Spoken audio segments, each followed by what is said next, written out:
Hello and welcome to another episode of Seddon and Laceys Comic Stash, and we are back in the world of Dream and back with Sandman as we are doing Trade 5, a game of you.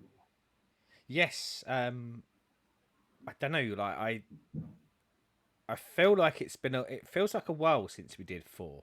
Is it? It's, or, it's or been or it's have been I a just few had a months. funny bit of time? Yeah. We it's been a few months. Secret Invasion came up, some film stuff came up, missing weeks due to childcare and Nah. Yeah. other Life things. stuff. We Yeah. life things. So Yeah, yeah, we we kept shows going, haven't we? But yes, it's been a while since we've been in the world of the world of Morpheus and the land of yes. dreams. Although having So said that, as much as I want to get through it, I also, I think we said there's another ones. It's gonna be bittersweet when it bloody ends because then it's done, isn't yes, it? it is. Though it is that thing of every time we do one of them, I'm like, well, I just want to keep going. It's like, no, stop. I was quite like that after this one, but that's jumping into the future a little bit. So, before we talk all things a game of you, shall we see what we've been up to in our quarters? Let's do Hit that this. Venga bus. Let's go. Happiness is just around the corner. Oh, got much in your corner? I have two things in my corner for. I also have two things. So yeah, snapsies. So, I will start with a very quick one. Um, Over the summer, I took the boy to the zoo, and as part of that, they were doing Took a him thing where back they to the zoo and said, "Last they time I was here, you clearly shaved a monkey and sent him home with me. Where is my boy?"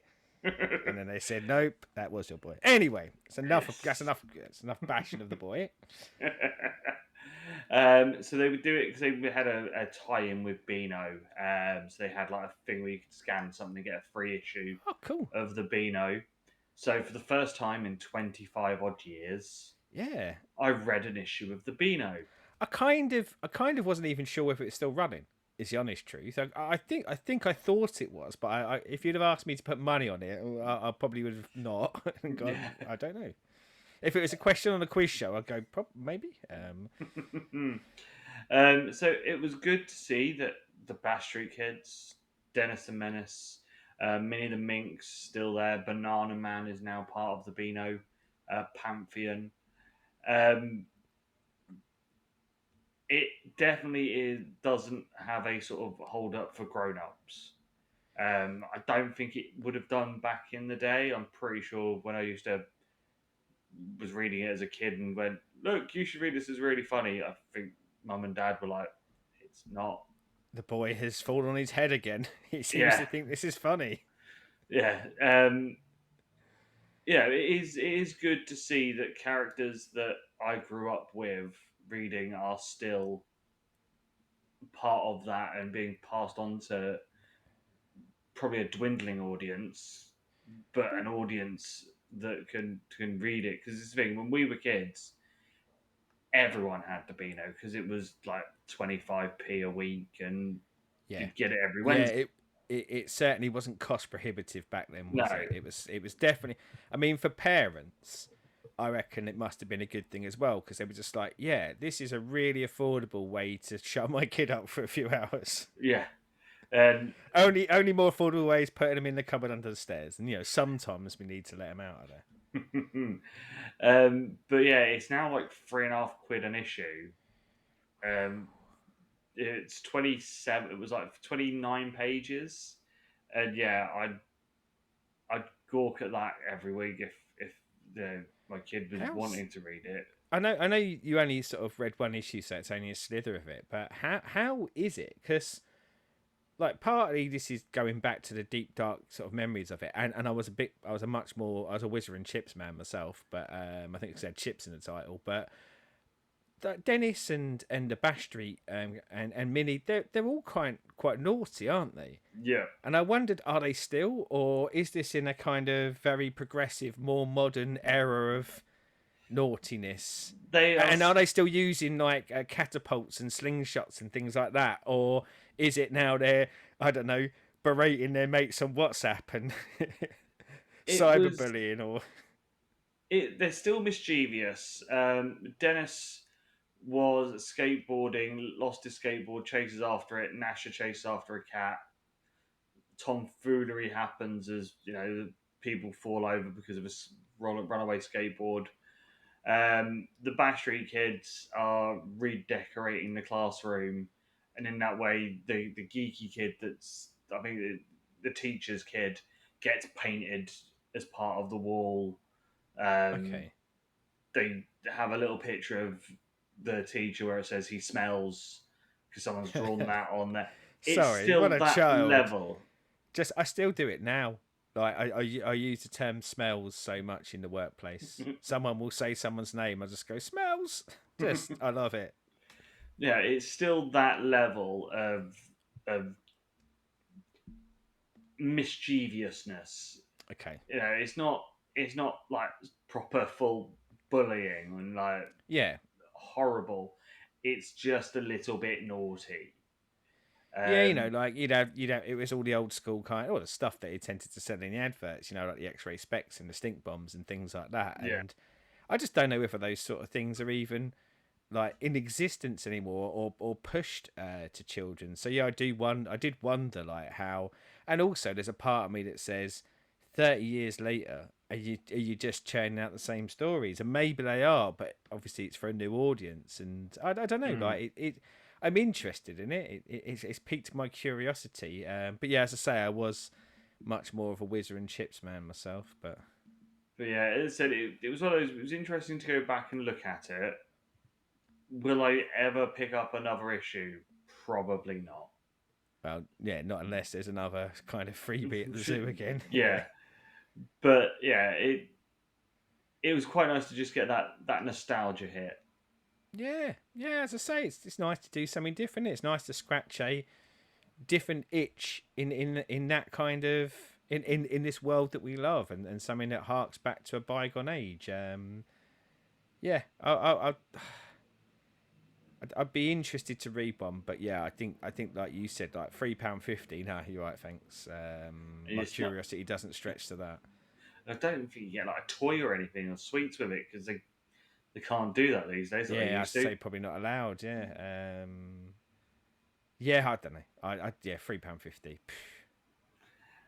The other thing. Oh well, I was going to say, do you want me to jump and we'll alternate? Oh yes, let's do Yeah, that. Yes. yeah. Then it gives you a rest for a second. And mine's a single issue that I was going to talk about. And I actually read it. I bought it weeks ago. I can't remember when. And I was on the train home from London, and I saw a tweet from the artist Jacob Phillips who was showing the cover for issue 4, and it reminded me I had issue 1. So I thought, oh, I'll read issue 1, and it's from Image Comics, and it's the Enfield Gang Massacre. And you said something about nostalgia. This is very much a western. So it's a western comic, got modern creative team, but it really is a proper good old school. Drops you into the story where the main dude is robbing a bank, and you find out that it's the third time he's robbed the same bank in the last 3 months, and he has a conversation with the bank manager, and the bank manager is very much and I say like humorous, but not ridiculous humor, like kind of realistic humor, I guess. Yeah. And the bank manager is sort of saying to him, like, you do realize if you keep robbing this place, people will stop putting money in it, so then there'll be no money to rob. And the bank manager goes, I've got a better idea, like, why don't I just give you a job? But anyway, he kind of robs the bank, and like the setup for this first issue is, and it's called the Enfield Gang Massacre, and he is part of the Enfield Gang. So you kind of know that there's a massacre. It's a 6-issue limited series, so you know that kind of something's going to happen in that world. And the town has an ineffective lawman, so they're looking for a replacement lawman. But by the end of the first issue, he hasn't accepted the job, but he's getting drunk, drinking whiskey, as all good cowboys do. Yeah. And he actually says, I do. He says, I've had enough of this. I do want to go straight. But unfortunately, you cut back to the bank, and the bank manager has been brutally and very brutally murdered. And of course, the man who keeps robbing the bank is in the eye line for this. So Enfield, Montgomery Enfield, and then a new lawman arises to go and get him. So you come to the end of the first issue, and effectively you've got the naughty bad guy who was going to turn over a new leaf because wanted to settle down is now firmly in the eyes of the law and the new law who are coming to get him. And as I say, we know there's going to be a massacre. I've never read anything like the writer's Chris Condon and the artist is Jacob Phillips. This is the first thing I've read of theirs, and they have another series called That Texas Blood, and I think this is kind of almost an offshoot of that. I think they're almost creating a Western universe at Image Comics, but yeah, really, really liked it. And you know, we said sometimes it's about jumping into what other genres there are within comics, and you know, I don't watch a lot of Western movies, but when I do, if they're good, I really like them, and I feel like that's what I'm getting here. So can't got first issue down, and I will probably now wait for all 6 and read it as one drop lot as the trade, because it does feel like it'll be a nice kind of condensed, lovely little story for me to get into. But yeah, very impressed with it. Nice. Covers are beautiful as well. They look like old kind of pulpy novels, like a good pulp kind of Western novel. But yeah, really good. I think you'd like it as well. Nice. Obviously, because I got those West of Sundowns and stuff, which I love those. And it's a reminder, the part 2 of that I think comes out this month. Or it's the beginning of next month. Got it ordered. I'm waiting for it to be delivered off Amazon. Yeah, good old Amazon. Good old Amazon. So my other thing this week, or these past couple of weeks, has been the Batman Death Mask, one of the mangas that is on there. This is much more of a long form one. The name didn't ring a bell instantaneously, but now you said one of the manga ones. I do remember the covers now. So yeah. So this one is it's a one-hit long form. It's over like 130, 140 pages. Very much sort of traditional Japanese style story. Batman is seen by a shadowy figure of a djinn, or oni as they call them, in that. So he's sort of hunted by this demon who has no face but has the silhouette of the bat. There's a masked I'm liking the sound of tradesman that's selling masks. So I hear tradesman, and sorry, my British humour kicks in. Carry on. They sort of go with that sort of ethos of the Japanese thing with a mask of you can be someone else, you can be something else by wearing the mask. Yeah. You see a lot of him his Bruce's training, and he's too aggressive for the school. He's not understanding what the purpose of learning karate is. You know, it's defense, not offense, and things like that. This is just one of those. It is really, really stunning to look at. Really well paced for something as big as it is.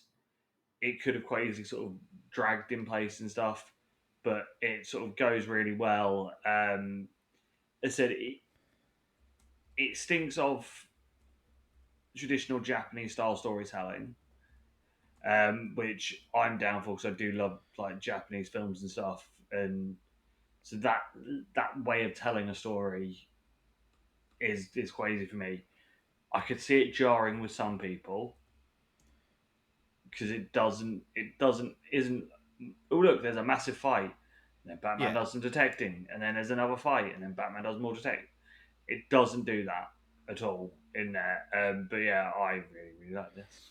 I don't know, like with things like this. I know we talked about a couple of the manga ones. You're almost going, isn't that what you want though? You want that reimagining of a character you've got some affinity with in a new storyteller's eyes, and you know, quite often, like in the US, obviously it used to be Elseworlds, but quite often Black Label now, because people tend to like to reimagine more in the mature sort of side of it, where people have gone for different time streams, different timelines. And I don't know, like I hope, and I don't think it always works. I mean, I think sometimes they're absolute stinkers, but that's always been my desire when going. If I'm going to buy a project like this, I kind of want to see what a different creator does with that character, that backstory, that idea, Hmm. but I want them to warp it significantly. Yeah. And again, you'd want them to warp it in a manga style. So yeah, I don't know. Yeah. Oh, proof is in the pudding, I guess. But I like the idea of it more than anything Yeah. else. But And I'm still. I don't know what it is about those bloody Superman mushy things with him and well, I food. was going to ask, But like, if you stuck with that?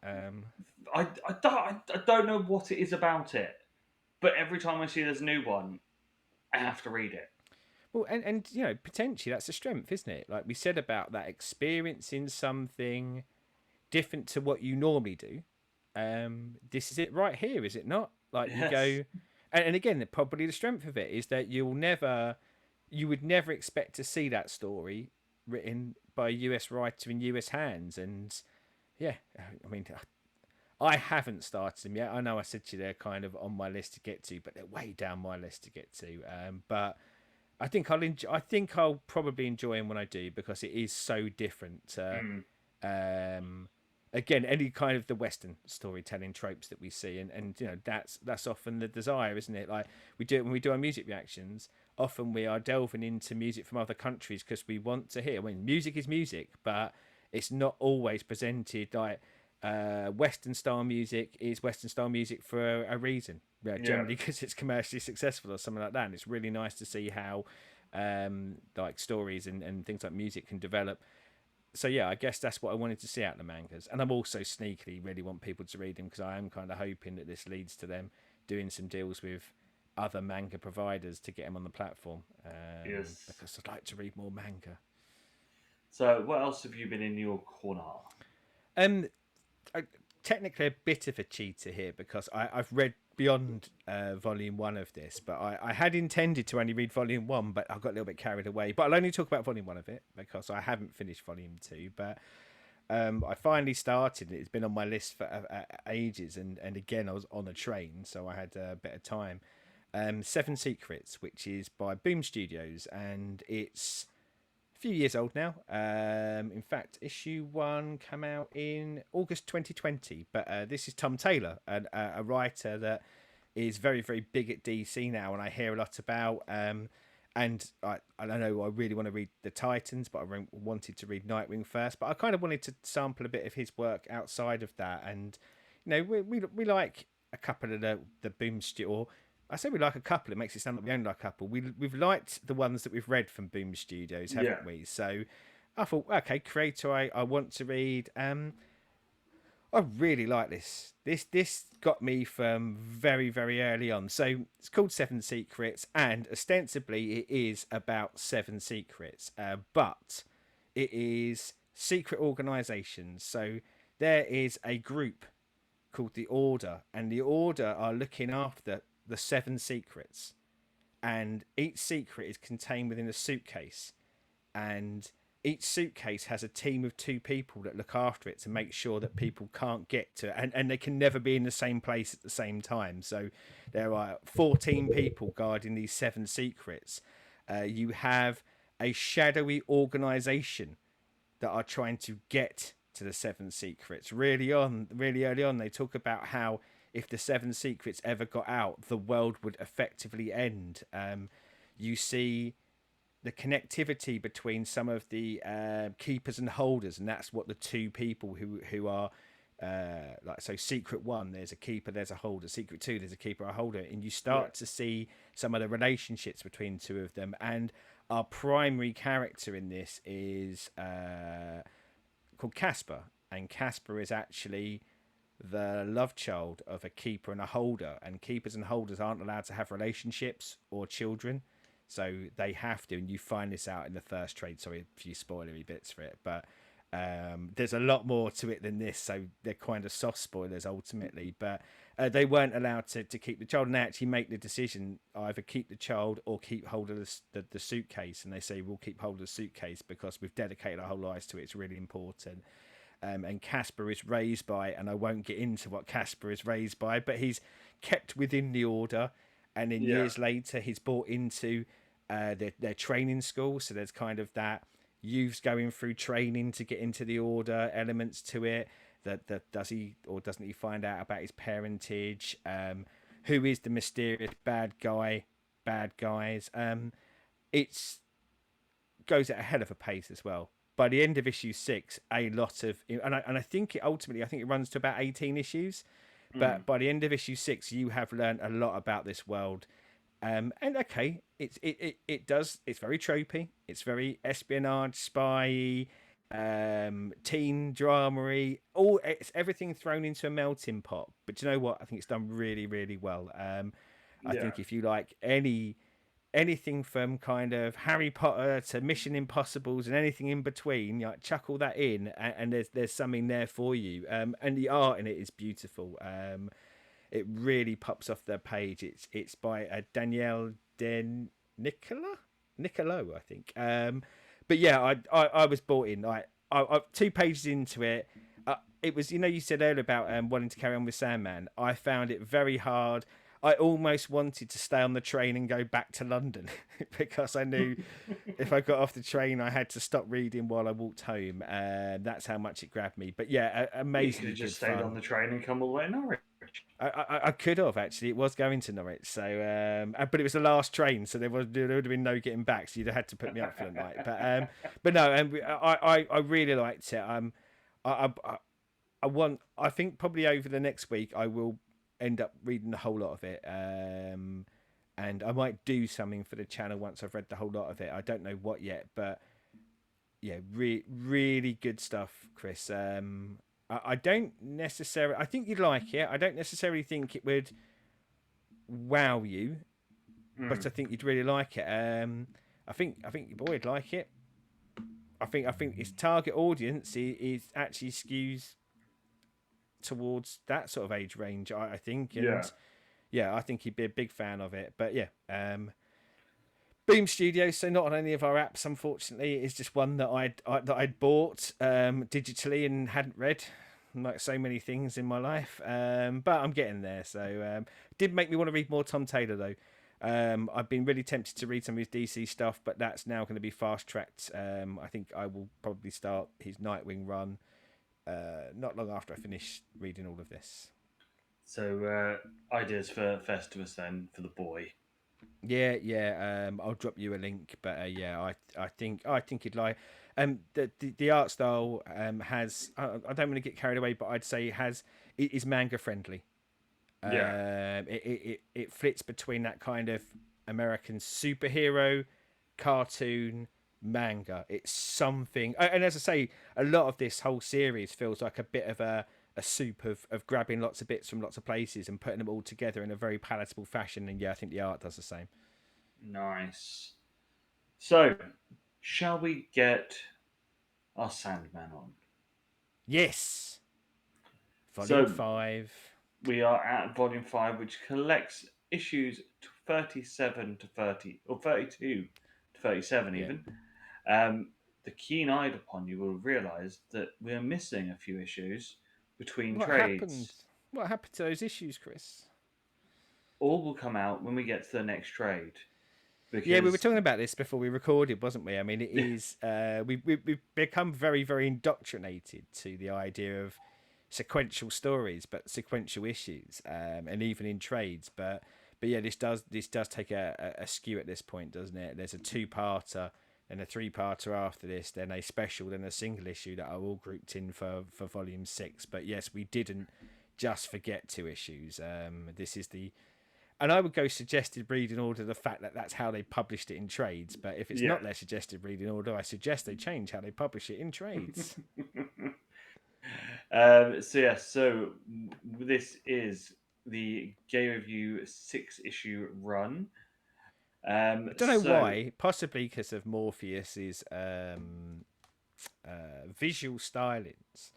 Every time I was thinking of Game of You or saying it, I would do it in the style of Pictures of You by The Cure.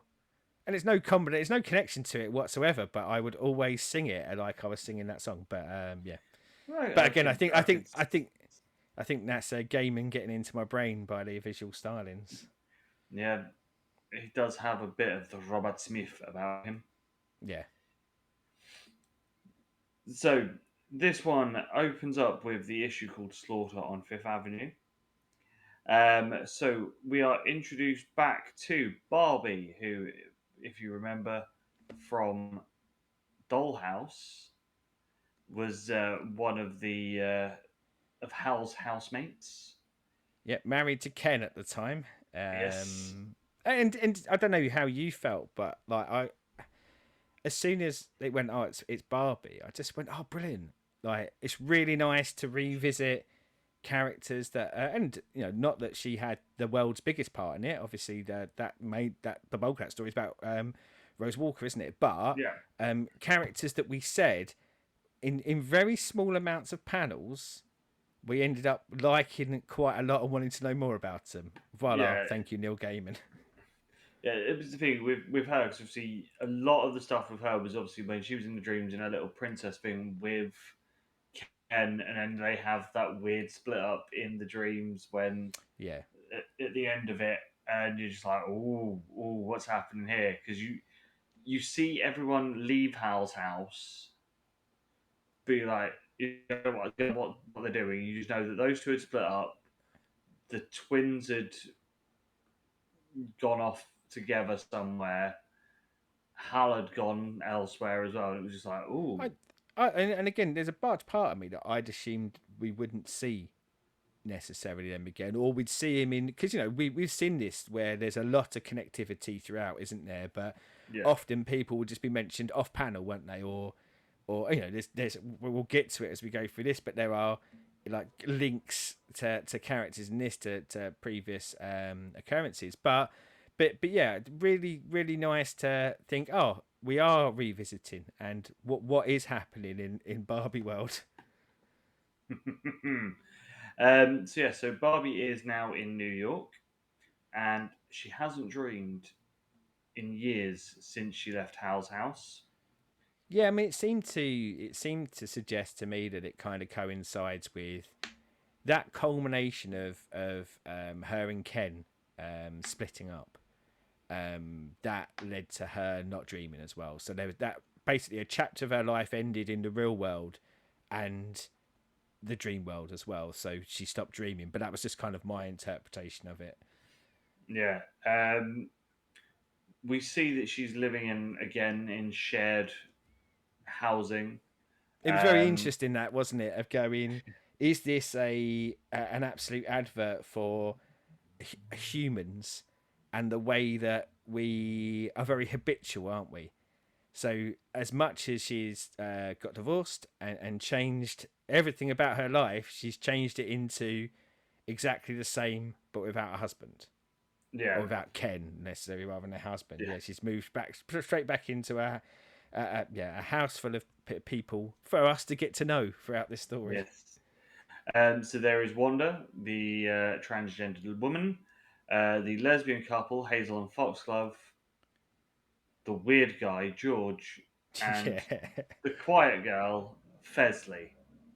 the weird guy George as well. Spoilers. We'll get into more of George, but I do think it's a bit of a staple of literature because most apartment blocks do seem to have a weird guy in there, don't they? Yeah. Um, randomly, Martin Tenbones, the dog from Dreams and previous issues, is in the real world, running through New Not York. not randomly though, because that's the start of the story, isn't it? The This, story actually starts with like a darkened conversation between what we will later on get to know some of the wider cast of this, but saying they need to go and get the princess because the dreamland is going, and they send Martin effectively to the real world to rescue the princess, because I don't think they're unsure as to why she's not come back and whether she's in peril. But more than anything else, oh, I love him. Now, I think the visual design of him is great, and yes. like the way he's drawn in this is fantastic. But yes, Martin, He's getting his dog on in New York City. Yes. The NYPD were not such a fan of Martin. No. That's why my excitement levels there got depleted quite quickly because he doesn't last long. But then, having said that, and during this scene, so the New York Police Department shoot him up, didn't they? They Kill do. him. But I did go like, if this was the real world and a massive dog, was loose, they probably would go like this, wouldn't it? Whether it's right or wrong, Yeah. and I think it's wrong, but that's how it would. I remember foxes escaping from the zoo, and they killed them, and you just go, don't. Oh, sorry, foxes, wolves. Yeah. Quite different. Wolves, not foxes. But yeah, I think we do tend to go, human safety over everything else. But yeah, Wonder and oh my God, why am I Barbie. blanking? Thank you. It's not a very recognisable name, is it? It's not a big name, not a big character or anything like that. They'd actually been travelling there as well, hadn't they? And they'd been on the tube, and there was a lady on the Yeah. tube who was I think portrayed as homeless and maybe not with all of her faculties, but she kept Crazy repeating, bag lady. yeah, I don't like dogs. I don't like dogs. I don't like dogs. And there's just that moment where she comes up out of the subway, doesn't she, to be greeted Yeah. by Martin, a bloody massive dog. But so yeah, always tempered with like nice little bits of humour. I find these Sandman stories are. Yeah. So Barbie notices Martin, and it clicks in her head that she knows him from somewhere. Goes over to him as he is dying, and is given the Propatine, a amulet. I thought it was Porpentine, but again, I don't know. Like that's how like I was reading it, Porpentine. I think I was thinking of porcupine a lot when I was Yeah. reading it, and that's kind of why it went into my head like that. And we end the issue seeing creepy guy George being creepy, as he is a child of the cuckoo and is got a bit of a starey poster Well, of that Barbie on the opening wall. scene talks about kind of this peril, and there's a suggestion that it's something, and then like kind of you hear of the cuckoo, which you intimate at this point is the peril both in the dream world and in the real world. Just wanted to jump back to the NYPD. Like, not only did they shoot up the dog, but that they do. Gaming does take his time to maybe not show them in the most flattering light either. Their crowd control tactics and their treatment of humans is possibly more like the portrayal that we see of American police quite often in a negative light. So he kind of really does lean into that, and yeah, as you say, like with George, he kind of starts off like you say, creepy guy, doesn't he? He's just kind of standing there, but as we get to the end of the issue, like you get a whole kind of page of him, don't you, where he's sat on the stairs like a bit of a weirdo. Then like everything Yeah. kind of darkens. Then a bird flies in, and he goes back to his room, and he eats the bird. Now, to a degree, saying someone eats a bird in a world where quite often people eat chicken for dinner doesn't quite do it justice, does it? Like he kind of Just cocks his jaw consumes open it. and yeah, consumes like the live bird straight into his mouth. And yeah, as you say, has a weird stalker-esque poster of Barbie up in his well, I'm gonna say his bedroom, but I think it's just his room, isn't it? I don't think there's any Yeah. bed part to it, but So yeah, that's where we left off the first issue, and at this point, I was like, "Dick Gaiman, you've done it again. Give me more. I'm in." it felt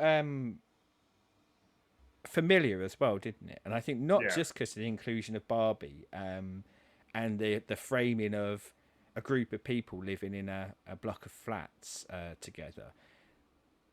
The way that there was a dreamland in peril also felt familiar, and I'm saying the word familiar a lot because I think that's as we go through it will come up quite a few times. I think this volume is It's a I don't know. throwback to the first sort of trade in a way of Yeah, it feels like it does a lot of what has been done before, so you feel comfortable, but with a slightly different tone bit that we'll get to later. So yeah, I think familiar and intrigued was where I was at the end of this. But I will say with a teensy bit of reticence of going, am I just familiar and intrigued because am I going to see anything new in this volume? I think that's where I was after this first one. I like familiarity, but please don't let it be rinse and repeat. I guess is where my mindset was. So we go into the second issue, Lullabies on Broadway. Hazel is in with Barbie and she thinks that she's pregnant. And we get a quite interesting little conversation there where she only brought a guy home from work because he was wanted to drink and then he was tired. And so she let him stay. And you can't get pregnant because they did it standing up. Well, and I know this is part of the point of it is that she's very naive Yeah. to having sex with men, but it's all built off of schoolyard rumours, isn't it? And it is. I remember that. I remember the you can't get someone pregnant if you have sex standing up. It was a thing. It was never factually correct, obviously, but it was. I kind of like leaning those leans into culturally. That's the stuff we heard, and do you know what? Even though she's now at an age where she's living in a flat, doesn't mean that those rumours are dispelled if you've never had any reasonable way for those rumours to be dispelled. So it rung really No. true to me. I really like this. This opening section of issue 2 was fantastic for me. We also said after the first one, I was maybe just a little bit reticent. I went, nope, I'm in. Because again, you've now given me not just Barbie, but you've now given me Hazel, another character in the Sandman universe that I really like and really want to see what happens to them. I mean, my favourite bit with Hazel there was how, because she's a vegetarian, she doesn't want to harm the rabbit because that's how she thinks a pregnancy test is done. Yeah, yeah. And I agree. That is how it's done, isn't it? Barbie tries not to sleep, but she finally does, and finally has some dreams.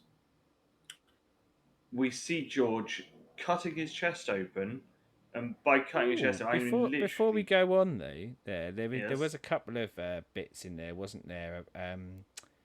You get to see Nuala sat on the top of the TV, and she was introduced in the last volume and does come back in this volume as well. So there's kind of that linkage of going, yep, Dream or Morpheus is not totally detached from this, and I think we've only seen him once at this point. But yeah, like I don't know, the power of her dreams is more so than mine, and she's more interlinked. And yeah, as ever in Neil Gaiman stuff, you get some quality stuff going on in the background of the TV, and but yeah, I think there's a bit more kind of framing of the wider universe of her being more interlinked with Sandman stuff.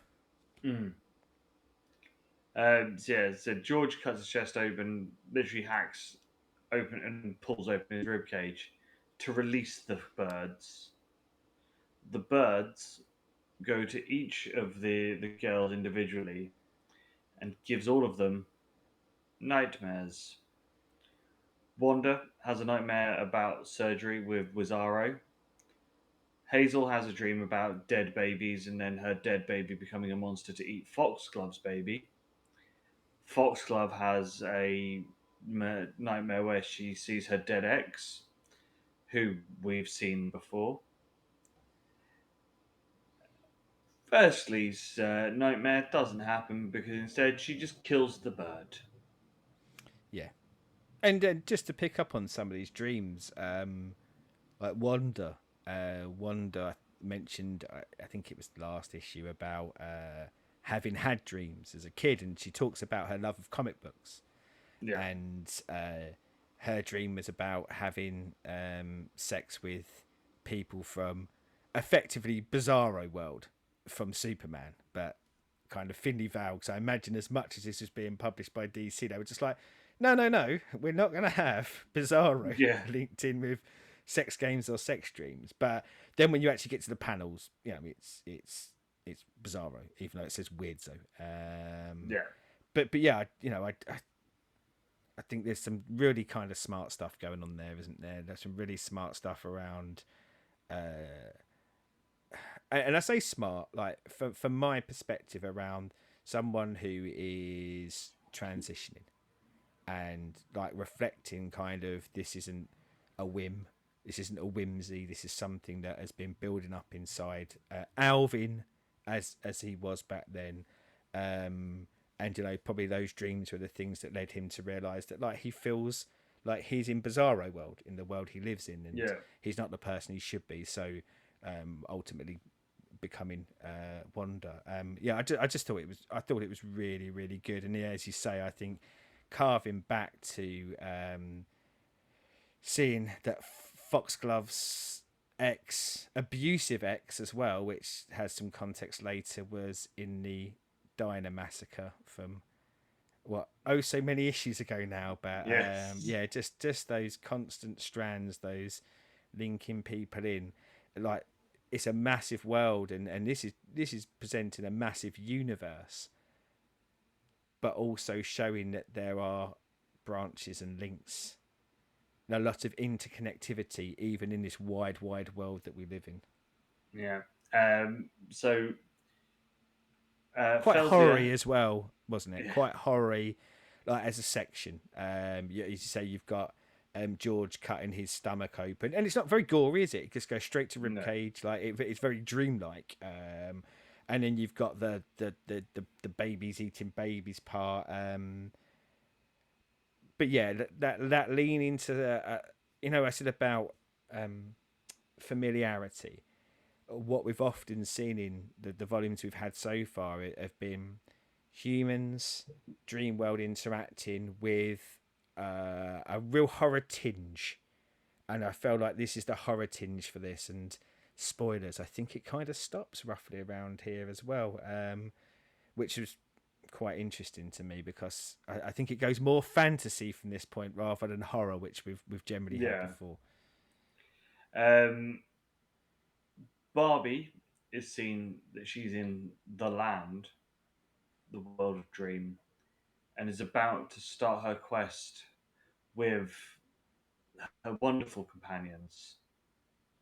Where I've lost the thing with the names. Wilkinson. Wilkinson the Shrew. I do you know Um, what? I didn't realise he was a shrew to the end. I had to look him up. I don't.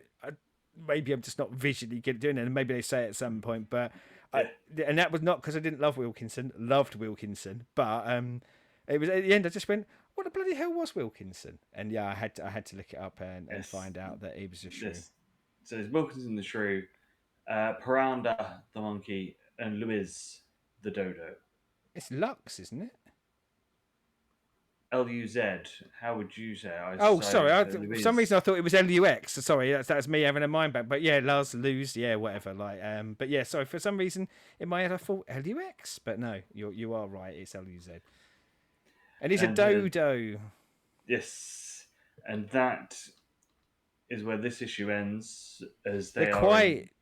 quite nice as a group to be like. And as I say, they've had some, I guess, narrator elements of it in that first issue to kind of get us to where we are. But they're just again visual design and the way they talk.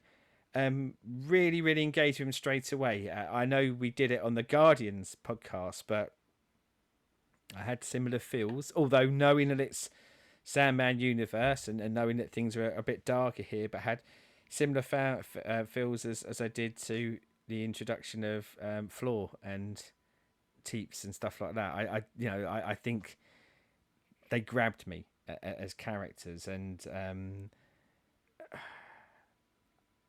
but with a bit of dread straight away. So in Guardians, I knew it wasn't going to end well for them. I didn't think it would end well for these characters either, but I thought it could end brutally worse because this universe does darker things. But yeah, I mean, it was nice for them, obviously, because they had their reunion, didn't they? Like, these are characters who were worried about Barbie. They like for them, Barbie was the world, the Princess Barbara. Yeah. And for them to sort of be reunited, and there was just one other thing we said about Thessaly killing the bird, like so the birds don't infiltrate her dreams, and she kills the birds. Also has like kind of fire in her hands, but also the fantastic bit where she just puts her dressing gown on, goes up the stairs to George's room, knocks on the door, and says, "I'm Thessaly from downstairs." And then you kind of, I say, you cut to. You don't cut to. That's what you do in movies. But you get that panel where, and you see behind her back, she's just tooled up. She's got a knife, and you're just Yeah. going, "Yes, I like this character a lot."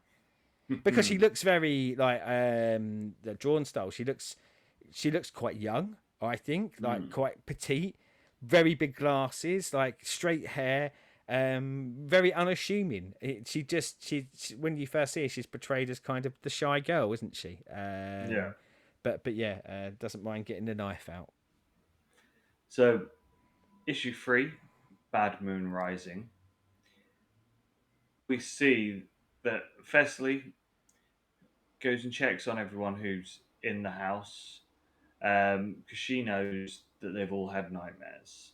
Yeah, yeah, like her experience or non-experience of the bad shit, she realizes that's happening to everyone else. So like she goes to be a bit of a hero? Question mark. Yeah. Um, takes them all up to George's, where they find out that she killed George. And not just killed George, fucked him up and left him in the bath. Well, and again, like not to. Sorry, I hate it when I do this, like to cut over. But like they save Barbie first, don't they? Before they go up to George's room, everyone else is roused by like knock at the doors, and they kind of all say, "Oh, I had a bad dream. I had a bad dream." And I did like that everyone's reaction was pretty much, "Why are you knocking on my door at 6 o'clock in the morning?" Like, "Oh, you had a bad dream." And I think kind of you get that moment with all of them when they go, "Yeah, how did you know something weird is going on?" So you can Yeah. see why they teamed up, to use our superhero term, but they couldn't get Barbie, could they? Barbie hasn't woken up like all the rest did. Barbie is effectively out, and then they break down the door, get Barbie out, and then yeah, as you say, they go up to George's, and because she sort of says, you're going to George's room. Doesn't mention that something bad might have happened in George's room, does she? It's just like we're going No. to George's room, and I think someone says about using the bathroom, and she goes, "Well, like he's dead in the bath because he is dead in the Matter of bath." fact, yeah. Yeah. At this point, she then goes off into the bathroom and cuts his face off and takes his eyes and his tongue. Yeah. And then It's no that bit where I hammers it said onto the that's wall. the last horror bit. Actually, I think this is where the horror continues. But yeah, I take back my it's not so horror-y. They do put his skinned face, tongue, and eyes up against the wall, don't they? But I think as we go forward, there's some real humour that comes with this as well, doesn't there? So I kind of forgot how macabre it was to start off with. Um, she then commands the cut off face to tell her about the cuckoo and all the things that Spill the she needs to know, beans. which is just genius. And I love it. I just love where the nails are put as well, like in the eyeballs of the eyes. Um, It just feels like it would work as well, doesn't it? Like yeah, with no basis of fact whatsoever. Like that, I didn't sit there going, "Well, this is weird." I just went, "Oh, yeah, okay. This is clearly if you're like into magic, then yeah, cutting someone's face off, sticking it to a wall, sticking their eyes there and their tongue there. Yeah, they'll speak to you after they're dead. Of course. exactly. Yeah. Um, she then calls forth the moon because they need to get to the dream, and she knows Yeah, that there's she should like really be going towards. George George sort of says, doesn't she, about kind of this the peril being the cuckoo, and there's something there with Thessaly of either a recognition or a general kind of bit more understanding that bad things could happen, and bad things could happen to Barbie and beyond. So they call forth the moon and the face of Free um, to go off on the Moon River. But Moon River. How do they call forth the moon? they call forth the moon with menstrual blood. And how do Where they we determine who's gonna supply the menstrual blood? Because she can tell that obviously Wanda is a man, that Hazel is with child, and that Foxglove is menstruating.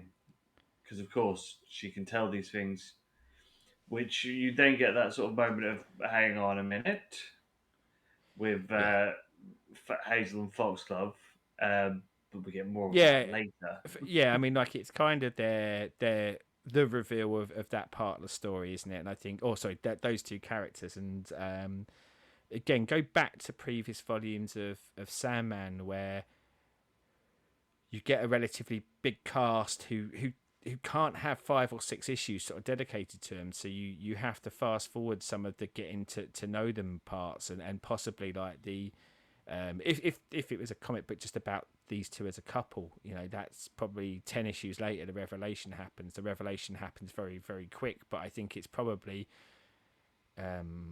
how the revelation would happen in real life. And I don't mean by drawing forth the moon, but someone saying it, someone not Yeah, realizing that someone else doesn't know. And again, like, I'm kind of come back to the wonder part of it, like the you don't menstruate, and there's a theme that runs all the way through this around Wanda's status, and I don't know. I hammer it home a bit, but I'm kind of trying to point some of them out because I think it's a big thing to talk about probably post this as to how that is handled and how that is dealt with, and what we think about that sort of part of the storyline. But yeah, again, great mechanism, because you just go, there's probably something, isn't there, in like Wiccan or whichever kind of religion that believes in these sort of things and calling forth the moon, that probably is something that's considered doable. But then yeah, to frame that in this story, but use it to move forward 3/4 parts of your story in one plot point, that's where Neil Gaiman, I think, is his strongest. This stuff is not put in there with laziness. This isn't just that, oh shit, how do I get from A to B? He's getting from A to B whilst filling in C, D, E, F, and G all at the same time. The guy's a yeah. bit of a master at that sort of thing. He is. So Wanda is left with Barbie in the real world as Foxglove, Hazel, and Feshley all make their way to the Moon River on their way to the Land of Dreams. So that is this one. I really like this bit. I love D-Face George. I think it is genius, Well, and it and you sort of fits. say that kind of plot device, I think, is great. But when you get to the last page of it, because they do go off on the Moon River, and then there's a bit more with the lady, the I don't like dogs lady, like with a bit of foreboding of there's something wrong. Like the moon isn't doing what the moon normally does. Bad things are going to happen, so you get that foreshadowing of what might come in the real world. But yeah, that last page, it's you've forgotten, because the George part's done, except for you then hear off panel George kind of go, no wonder, can we talk? And then you cut back to see that yes, George is still there, so can still do his dead face things. So yeah, just humor, but brilliant humor. Yeah, Like not didn't feel stupid, didn't feel out of place, just felt like a great sight gag that again has plot point extensions as we go forward. yes. So we Yeah, go. I'm with you. I think like I would still say that potentially there's a degree of me that goes, I'm not seeing, other than, I'm not seeing anything new.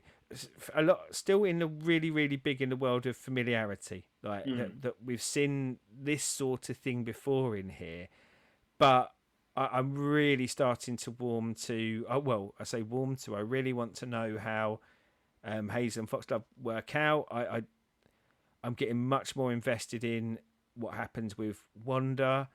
I'm weirdly less bothered about Barbie, which I Mm. guess maybe I'm supposed to. But yeah, the wider cast is really drawing me in at this point. So yeah, I'm very excitable about where it goes from issue 3 into issue 4. Yeah. And we'll see what George has to say for himself. So issue 4 is called "Beginning to See the Light," and we open up with Barbie on a snowy mountain with the guys. Um, they know that the Dark Watch is out to find them, and they nearly catch them as they are hidden under a cove. Um, she finds, or they Now I ain't gonna find, get in. I ain't gonna dig too deep into this because my lack of liking for the source material, but it's Lord of the Rings, isn't it? yes, Like, and you know what I said earlier about the transition points, and I feel like this is where this as a volume really really does start to frame a lot of stuff in something that is familiar, but take us more into fantasy. So I think this is Neil Gaiman saying, I really like fantasy stuff. yeah, Previously, we've tended to lean into maybe more the horror side of this, but nope, here we go. Here is my nods and my love letters to Lord of Lord the of the Rings, Rings, to Lion the Witch and the Wardrobe. You know, all of those things that we were probably exposed to and read as a kid, same as he would have been. So, but yeah, like this one is pretty much. I'm damn sure there's effectively a scene exactly like this in Lord of the Rings, except for I just don't think it's snowing in that one. But no. Um, they find one of the resistance has passed away on their way to them. That has a scroll. In the scroll are pictures of Barbie from the real world. Um, we then see Dream for the first time in a. I think in the whole thing. I don't think we see Dream. we see him in issue 1 and in one panel in issue 3. But the one panel is just mentioning him and he's shown. But in issue 1, he does have a conversation about what's going on basically. So we see Dream is with Lucian, and Nuala is there, saying that she has spoke to Barbie in her dreams. Which we And, saw. She was on and top of the TV. yep, and Dream says that she did the right thing. Which is very undreamlike, isn't it? Like, generally, he's been not quite He's so a affirming stickler. during this. Yeah, like, quite often, any involvement from anyone has been like, what'd you do that for? Like, so yeah, nice. I don't know whether he meant it or whether he was just, whether this is him turning over a don't be such a dick. Softening.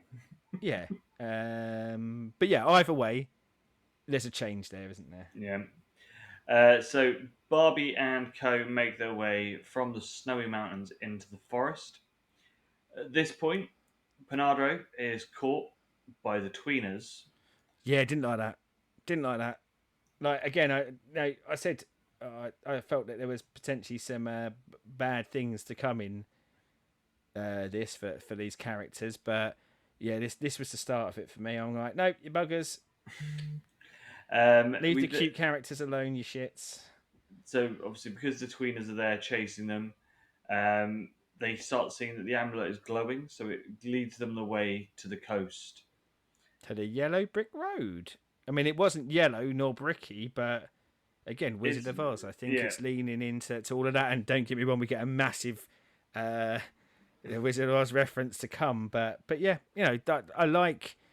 I'm a big fan of weaving in other stories, and especially as that the whole theory of this is dreams and stories. Why wouldn't you be integrating all the dreams and stories that actually do exist in the world? yeah. Um, Lewis is goes off to go get help. We then go back to the real world as we see George's face uh, telling can I Wanda. just grab something from this period? And I think it was Okay. actually a little bit before this, but I forgot. I was having some internet issues here, so I was trying to vamp whilst doing some stuff. But Wilkinson, and he's my favourite by this point because we've had loads of these scenes where they're sat around campfires and they're talking about stuff, and he's talking about how he's Wilkinson and all his 17 siblings are Wilkinsons, and I don't know, he's just got such a Is it fill the cup of hope in one hand, shit in the other? shit in the See other. which Yeah, one fills yeah, up first. yeah, yeah. Just like he's like that guy in the pub Yeah. that you kind of sometimes you just go, oh, shut up. But you do want him to be in the pub because you'll get like I don't know a decent story out of him or something you can laugh about. I work with a lad called Tony. He's my Tony because Tony will always go off on a random tangent about something, but it'll always be interesting. But yeah, my love for Wilkinson is strong at this point. So as I said, we're back in the real world where George's face is telling us that messing with the moon is bad. Um,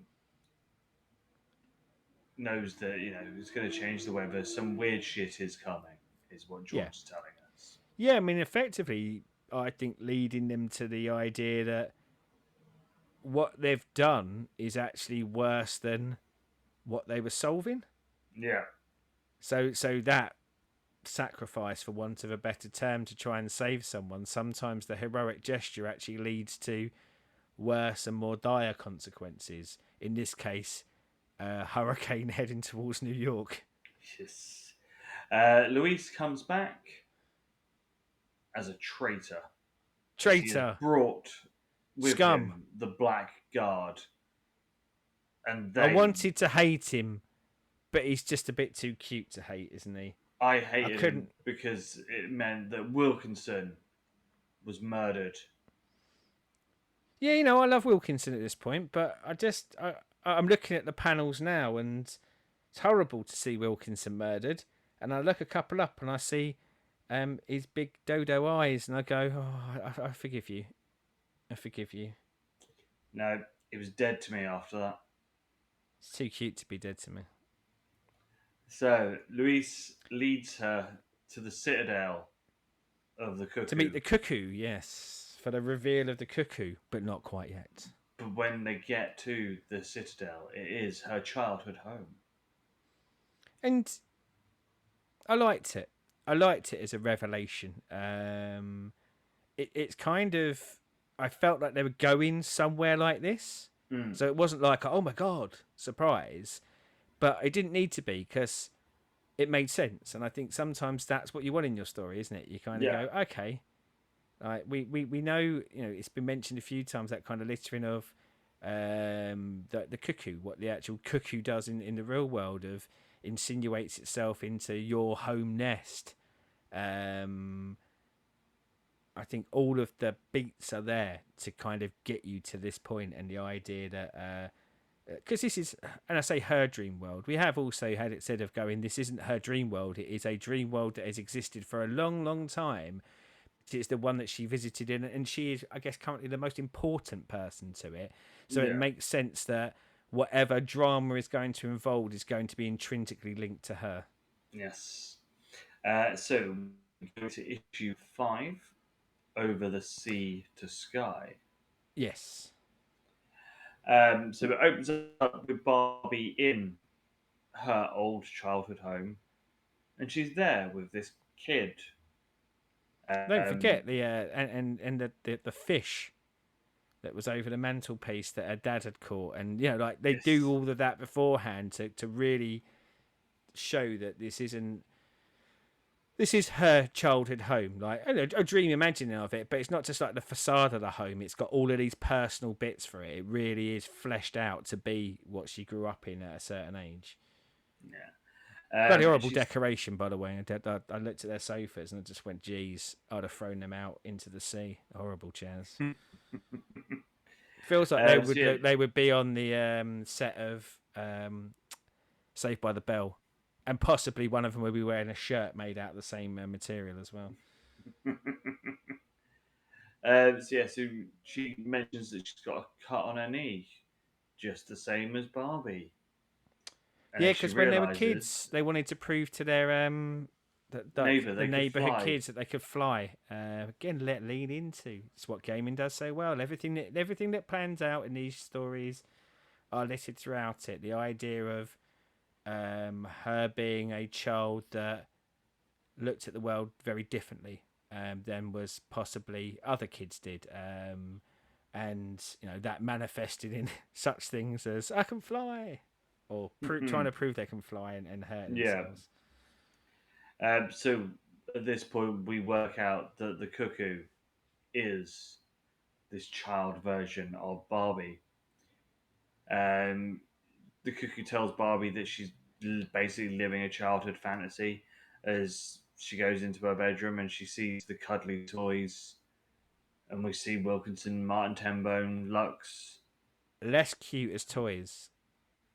Yeah, I think and probably artistically designed that way.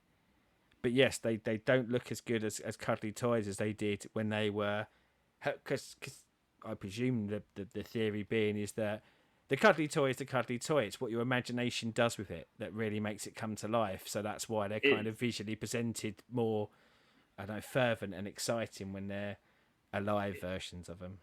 it's the labyrinth. Yeah, It's yeah, exactly the yeah. same feeling what they get in the labyrinth, where when you go back to her room, you see Ludo, you see Ludo.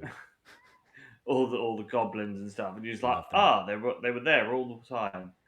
By the way, now It, you said it out loud, I'm watching that after we finish recording tonight, and I'm watching Labyrinth. um, in this part, Cuckoo seems to do some sort of mind meld with Barbie as she makes her have some water, which then she then agrees that she'll kill herself Yeah, so like there's that the she can be conversations free.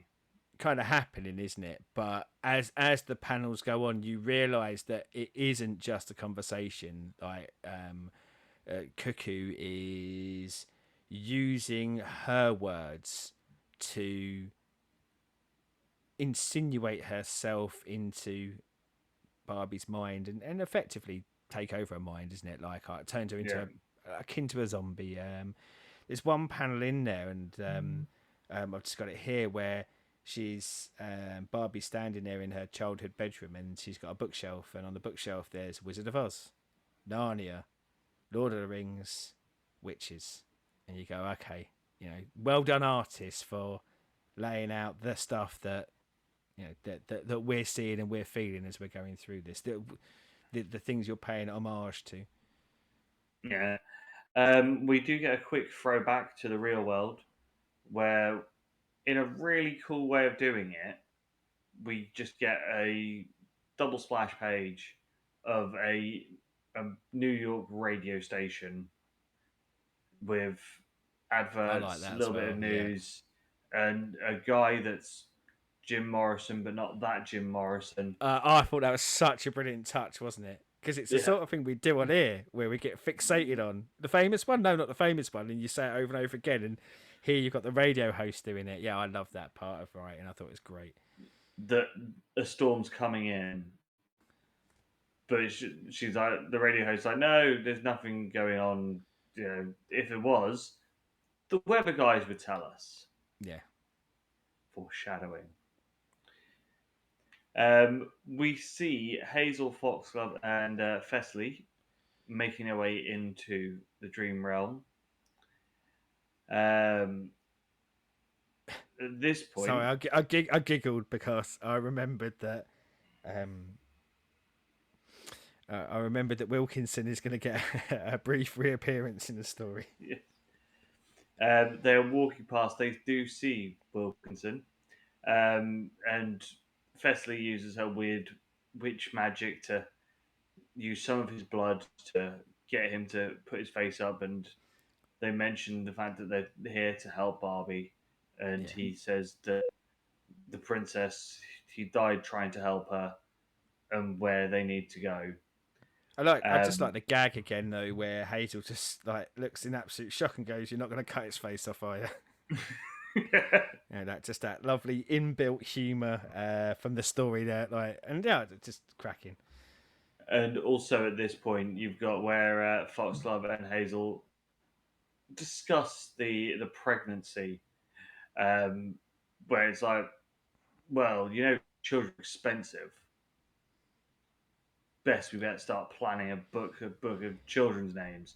There's that sort It's of passive, 2 pages, isn't fuck's it? sake, Like, I'm gonna yeah, do it, but fucking it's kind of they're on yeah, that walk, aren't they? And like yeah, it starts to come up, and you see the anger and her annoyance, and but ultimately for the I am gonna let you know I'm annoyed because I do feel betrayed, but also like it's going to be expensive for us to raise this child. I thought it was beautifully done, yeah. absolutely beautifully done. I think this is amongst a couple of bits to come in the next issue. I think this is the kind of the emotional center of the story, with another big emotional center to come. But yeah, I thought these 2 pages, and again, paying off from a quite a generic idea of a story, but how Mm. it pays off are just exquisite, absolutely beautiful. So we are back in the real world, and Wanda notices that the storm is getting really bad as crazy old lady who doesn't like dogs She don't like is dogs. attacked by a bin, has a bin thrown on her in the storm. So Wanda leaves Does happen. Barbie. Saw it happen myself once. In the UK, well, last year. No, I think it was last year when we had the mega winds, the windiest time we've ever had in the country. I was in work on the 7th floor, and I was trying to focus on a Teams call, but I was looking out the window to see a man standing in a car park who was chasing a bin, and then at one point went past the bin to stop it, and then the bin just went bang and took him out. Very much like the panels on this. So yes, it can happen. So she brings her into the flat apartments, and takes her up to the room, and she sees George's face on the wall. Yeah, it's a strange room to take someone into, isn't it? I think I Yeah, probably would have said, go and rest in one of the other flats. I'll be upstairs. Someone's asleep. I'd make up some excuse. I probably yeah, wouldn't take her into the room with the skinned face on the wall. and the dead body in the bath. So yeah, Yeah. don't use the bathroom. Yeah, if you need a wee. Sorry.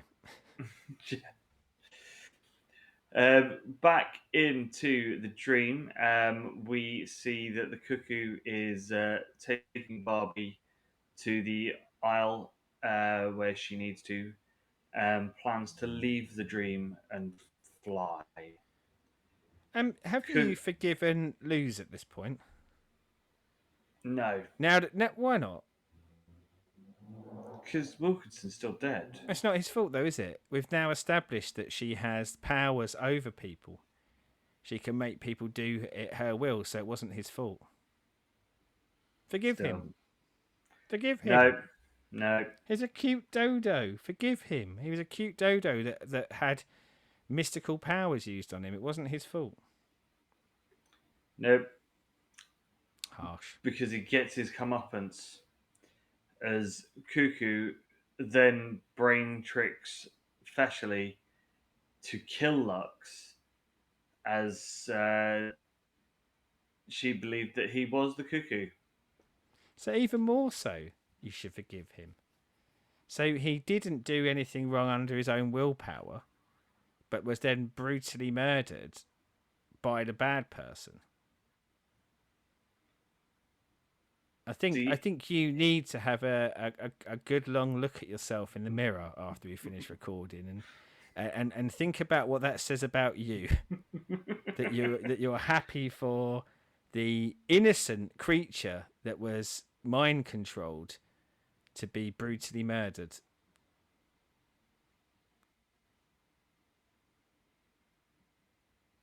We can come back to that on the next volume. at this point, Barbie is made to break the hologram and the pronostin. Thessaly is a badass though, isn't she? Like Yeah. they mess around. She goes, right, cuckoo, taking it out, bad, don't like it, and pointed in that direction. Goes, picks him up, wrings his neck, done. No messing. No mess, no fuss. Yeah.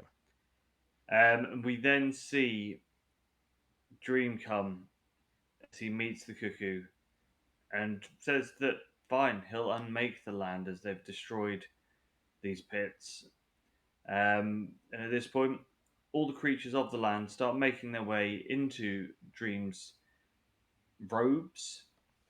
Yeah. Um, I guess into returning into him like that. Yeah, You know, we've established in other series that everything in Dream comes from Dream, yeah, and ultimately it can be pulled back into him to be recreated again. I think interesting for me. You look at the links between this and the Doll's House, and I know like in the Doll's House it was more about Rose being kind of the nexus point, but you know in some of the other stories, again come back to familiarity, the breakdown of dreams or the breakdown of one of the lands has been a very big thing. It's been like, God, you know, you can't have this happen because it's monumental. Whereas, well, this is where I think this is interesting for me because this is where we see those changes in and going, no, it's not monumental. It's a dreamland that's been around for ages, and there are loads of Yeah. other ones. No bad consequence will necessarily come of this. You know, like as harsh as it seems, all of these characters or people, whatever term you want to use for them, they will be reabsorbed into me, but they will then become something else. They'll become another dreamland, and you know it's a real change from what we've seen so far of I think considering dreamlands as being a peril point, and go back to what we said earlier of, you know, they rush in there to save Barbie, who's rushed in there to save the dreamland, but actually the consequences of what human beings do in the real world, they brought down a hurricane into it, is more consequential than the dreamland because it is the dreamland. But yeah, a very different take on it this time, and I liked it because it felt like we were moving the story forward rather than doing a bit of a rinse and repeat of some of the perils that we've had before. yeah. So whilst Morpheus is destroying the land, we see Alanona, who was the land's original owner, Yes. and she's like, "Yeah, fine, we'll crumble it away. I'll back into you. We'll crack on." Uh, Another Dream does. another ex girlfriend of Dream. That boy gets Yep. around, doesn't he? Yep. Dream chooses out Felicia, as you'd expect, because she wants him just to kill Cuckoo, and he's like, "No." Why not? Why not, man who wanted to see the dodo brutally murdered a few minutes ago? Well, What's I the think difference? he should. I think that Dream should just crunch both of them, and there you go, done. But But why? What has the cuckoo done? the cuckoo has been the cuckoo. It's in its Yeah. nature. Yeah, and I know that it says it on here, so it's not me trying to pretend Yeah. like to. But what? Even if you take outside of that, what's the cuckoo done? It's harmed no one. I mean, possibly Wilkinson, but generally, the cuckoo hasn't done much, has it? Given All the given a ones couple that of people some bad dreams. there's clearly a trail of dead that have come from the cuckoo. George, he's dead because of the cuckoo. George is Wilkinson, dead because of Lewis, Thessaly. but Thessaly killed George he was part of the cuckoo. He was under the cuckoo's control. and was just giving people bad dreams. Is that justification for being killed and put in a bath? I'm not saying that he should have been murdered. I'm just saying that the reason he is dead is because of the trail of dead caused by I the don't. cuckoo. I So don't. the I don't cuckoo think. is I don't. I responsible don't think. for that. I don't think. I don't think she is responsible for that. I don't think they're equatable. I think, don't get me wrong, if she wasn't controlling him and getting him to give people bad dreams, he wouldn't be dead. But in the same way as if I said to you, can you just pop up the shop and go and buy a packet of cigarettes if you get murdered for me? I don't see that I'm responsible for you dying. I think they're totally different. You wouldn't expect there to be a witch in there with a knife who's gonna stab someone necessarily. So yeah, I don't. I think Wilkinson's the only one that we directly see that is dead because of him. The monkey maybe, but the tweeners. And I'm not saying she's good. Like, she's not portrayed as a good person, but I really think that that's the point of it, is to kind of go in those other stories when Gaiman's written them, and you know, they've lent more into the horror side of it and serial killers, and really really bad creatures. But are they so bad, and why so bloodthirsty, Thessaly? Like, why so bloodthirsty? What has she done to you? All she's ever done to you, from what we know, is while George was in that house, tried to infiltrate everyone's dreams, and she took a massive offence at that. Does that justify multiple murders? It did. She does mention that she did try to kill her. Yeah, but that's all. But we only So know that from her saying it. We haven't seen that. Yes, Yeah. that is true. So I think at this stage, like, and I think it is. You know, like, I'm not saying the cuckoo is great. I think the lean is the cuckoo just doing what the cuckoo does, and I'm not saying that makes everything justifiable, because that'd be like saying, well, a serial killer. So what, they killed 75 people. That's what serial killers do. But And then they, I think there's more to it on this one, where I don't think what we've seen. I think it's the stuff that is trying to get us to lean into. They're the bad guy, aren't they? And they may well be, but I don't think there's enough on the page. And I think that's what's so super smart about this volume, of going, like Dream tells us. He sort of says, look, what, you know, one, not my place to make these decisions. I don't care. They can go and do whatever they want, unless they're messing directly with me. Not my business. But also, what have they done? What really have they done? Who have they harmed? They wanted to destroy this dream world because they felt trapped in it, and there was no other way they could get and live a life. Is that such a bad thing?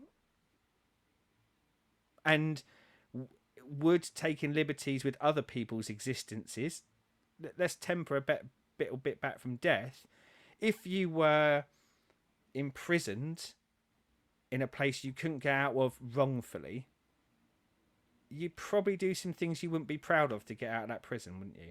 And I think there's some similarities there. And I know it's a prison of her own making, because she went into her mind. But yeah, I don't know. I just think there's some really interesting dynamics at play here. And I would regret it afterwards, but I wouldn't have killed her. I'd have been, no, let her go. Let her do her thing. Just not around here, thanks. And I hope that she's learned a lesson, that, and hope that, like, getting her freedom from being stuck here will be enough for her. Although I fear that it would never be enough, because the cuckoo does what the cuckoo does. yes. Before we finish this issue, we do see back in New York that the building that Wanderer's in starts to come apart in the storm. I wasn't expecting it. Really wasn't. I don't know why I wasn't expecting it, but it was a real surprise to me. Like, we knew there was a storm, but I guess we've just got so indoctrinated in stories. But my expectation is that the bad weather stuff wouldn't happen before they all got back, or they'd stop it, because that's what these stories often do. So yeah, I was really intrigued by that, to kind of go, wow, the bad thing did happen, and what happens next? Dun, dun, dun. So we go into issue 6, which is I Wake Up and One of Us Was Crying. Still in the land of the dream. Dream says that he won't kill the cuckoo, because, as we just mentioned, it's in the cuckoo's nature. Yep. Dream gives Barbie a boon, and she decides to take the Dorothy option. Funny enough, it was a lovely little twist, wasn't it? Because the cuckoo was trying to get Barbie there to destroy the emblems, almost to kind of go, well, that's on you. You destroyed it, and what you ultimately find out is Dream. Part of the concept is the person who destroys it gets a favor from Dream. So Yeah. actually, if the cuckoo had followed its nature probably more closely and not tried to get someone else to do its dirty work, the cuckoo would have got the favor, but instead Barbie does. So Yeah. So another lesson for the cuckoo. Life yes. lesson number 78.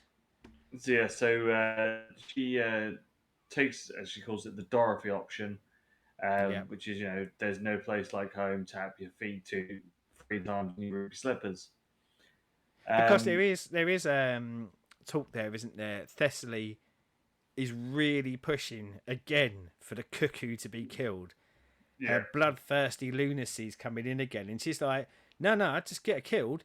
I've got powers. I'll figure out a way to get us home." But Barbie, yeah, chooses the no. I just want to get us home, and that's get all of us home safe. I believe she Safe foolishly sound. says. Yeah,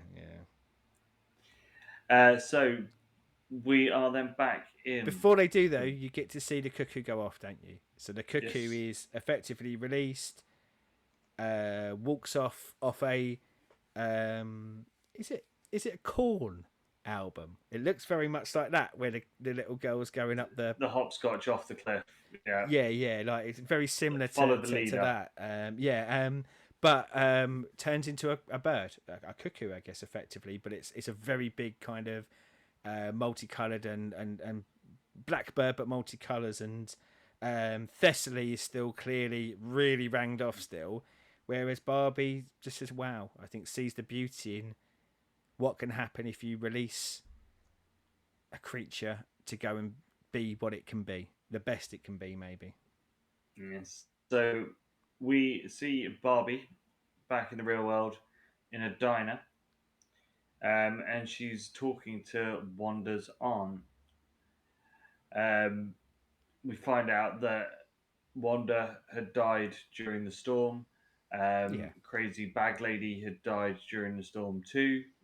Who she was on top of Barbie, so she kept Barbie alive in that. So you kind of look at the sort of circumstance stuff, and you go, if if Wanda hadn't brought that lady into the house, then Barbie would have died as well. So like Barbie effectively really, Wanda's job, Wanda was left behind to look after Barbie. Although something that I'm sure we'll get to, with a lean into, couldn't travel on that road because is genetically a man, is what the story says, and the Yeah, moon won't recognize anything but chromosomes. But yeah, so Barbie is the savior. Wanda is the savior of Barbie ultimately, because I said in when we were talking about the last issue of going, where is that link? So is the cuckoo responsible for all those deaths if other people have done it? Well, in this case, I think you've got the opposite end of the coin, but Wanda does feel responsible because Wanda took that decision to pull someone in, almost did a good deed, took someone off the streets during a bad storm, and that it's almost pay it forward rather than good mm, karma, isn't it? Because it didn't benefit Wanda at all, but it benefited Barbie, which is what yeah. Wanda probably would have wanted. Um, During the meal with Wanda's aunt, we realised that they very much want to have the funeral and remember that he's not Wanda. Yeah, They cut the hair. They yeah, she's asked sort put of him in a specifically, suit. isn't she, to refer to him as Alvin, and Yeah, yeah, that was a tough read, where because it's just smacks of what would happen, what would have happened, and what probably still happens, isn't it? Is yeah, someone who is they are Wonder, but people who disagree with it can't get over their shit. Even then they're dead, and they yeah, fundamentally try to change that person to what they want them to be, even though they're dead. And like they're saying this to Barbie, who's Barbie owes their life to Wanda. It's yeah. And I don't know, I don't know whether you felt it, but I felt like the aunt was probably more liberal.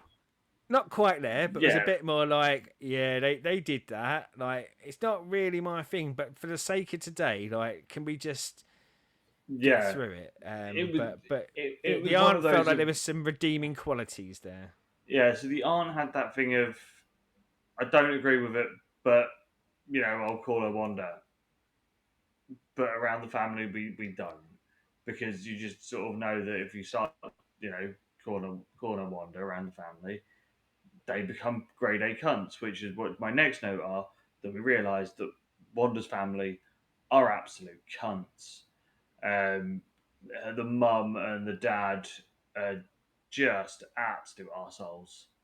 It's Um, again, I said about that the hard hitting line. So what was quite hard for me was when they were saying about cutting her hair, and of course Barbie sort of said she was so proud of her hair, but there's the bit where the hurricane, it was God's judgment on the city of sinners, and of course, like, that's the mother yeah, of the person who died in that. Like, yeah, just horrific. But again, it impacts and it resonates because there are people who think like this and act yeah. like this. It's just horrible, horrible, You horrible. know, It and reminds the you thing that, is, 30 years down the line, we still have cunts like that. yeah, yeah. I mean, like, 35 years on, and this is saying it, isn't it? This is saying it right in your face, of going, like, there are human beings out there who are so caught up in their own ideals of life that they will relish someone's misery and suffering to try and prove a point. And yeah, fast forward 35 years and ain't gone away, is it? In fact, if anything, I No, don't. I think it has hopefully diminished a bit, but not enough. Like, yeah. yeah, So during the service, the family say that they don't want Barbie coming to the after service gathering, and they look at the crazy hippie with a drawing on her face, paint a veil on with crayon, tell her to yeah, fuck yeah, off. So as the rest of the maggots and arseholes leave the graveside, Barbie's left there. She wants to have a moment. Wanda, she leaves a copy of Hyperman, which she then makes a joke of when she went in to go and buy it. It's like the weirdos in the comic book shop had never seen a woman before and makes a and if joke they about the had, fact that they'd been on comic book pages with massive breasts. Yeah, yeah, and then pulls out a hideous shade of pink lippy and scrawls over the gravestone, crossing out Alvin and writing Wanda. yeah. We then see that Barbie is then taken back to the bus stop station as we leave this issue. Um, You get that beautiful moment, don't you, where the page before, so you say she is taken back to it, but she recollects a dream. Now, bearing in mind she went years without dreaming, and previous to that, she'd had the dreamland that she was in that no longer exists. But this time, her dream was seeing death taking Wanda, but it was Wanda as Wanda perceived Wanda to be. yeah, Like, almost kind of the, we said it before in other appearances of death, the thing that generally is seen as a very finite bad ending in so much fiction, that no, actually probably will get their ultimate happiness in death, because they can finally be who they always wanted to be without having to deal with their family for as a prime example after how their family behaved at the end of the story. So, and always good to see death. Clip that bit yes. out. Yeah. So yes, that is us for a game of us. So what were your thoughts of this as a whole, Mister Seddon? I really liked it. And I'm kind of still trying to, I think, wrestle with how I think it sits in it comparatively. because the the ideas here, I don't say the ideas, the structure, I say, leans on familiarity. So it almost like kind of would knock it back a couple of points. It does a lot of the things that we have seen previously, but then it kind of wins those points back by yeah, moving it away from like horror and moving it into like more of the fantasy. So using that Mm. the visuals that we had in the Doll's House to kind of do a bit of a love letter to that. I think I like this cast of characters more than I like the Doll's House cast of characters. I think, um, and I think what it tries to tell about human nature and these characters specifically, and Mm. some subject matters that, let's be honest, when this is out there, I don't know, I couldn't say for definite, but I don't think there's probably many people, certainly not in comics, and certainly not in comics published by one of the big two, is talking about transgender at this time. Yeah, And so this run initially, so it was obviously the dates I was talking about were the ones when when it came out as collective. it's November 91, It's isn't it? 91. It's 90 Yeah. November 91 through to May 92. So yeah, so you're not getting anyone really sort of discussing these sorts of issues. And you know, like the pregnancy within a lesbian couple, because like presented massively naively, but kind of naively having a fumble they clearly didn't enjoy, but also not understanding the mechanics, how, you know, these sort of things I don't think are there. And I think it's probably very, very important to people in the 90s to read this. I think Yeah, to put this as volume 5 and to tackle these in volume 5 is, I think, probably really smart, because maybe by this point it's established enough and the audience is there. Now, I don't get me wrong, I think it's speaking to a lot of people who would be more open to the concepts anyway. But yeah, I think this is very important, and but I want to kind of hear what you've got to say, because I'd like to revisit the stuff around transgender as well, because I say it's very important, but there's a question mark at the end of my it's very important. But I kind of want to hear your impressions of it before, I guess, we get back to that. see, I'm not counting the one that had the Midsummer Night's Dream and the three little mini stories as the run bit, because obviously it's not the continuation of the main story. This is the weakest of the ones we've had so far for me, as in the whole thing. But I fucking love it. You know, Yeah, I mean, we've said that this is the before when thing. we've done some of the music ones, haven't we? Of Yeah, going, like, if you've got a band and they've got 7 absolutely fantastic albums, one of them's going to be your least favorite, but it doesn't. yeah, It's probably still much better than 90% of the other stuff that's released. So yeah, I yeah. totally get you. The thing that I love in this and is the bit that I'm here for more is I'm here for Wanda. I'm here for Hazel and Foxglove. I'm here for George. The Barbie stuff is where that's the bit that I'm like, yeah, a bit with. Yeah, I love fucking Wilkinson. He is great. He's the bit that makes the Lord of the Rings parody bearable. Is him. But that's where it comes down a bit for me. Is the Lord of the Ringsy fantasy stuff, because Yeah, I guess if it it's ain't your it's bag, it ain't it, your bag. Like, it's not my bag, and also it's a thing of however a great gaming is, he's not really reinventing the wheel with that. It's you can see where each part of the influences come from, like you said, where it gets all Wizard of Oz with the yellow brick road with the dusty cobbles where the amulet shines, the bit where they're hiding under ledge, which is straight out of Lord of the Rings. You know, there are too many bits in there that are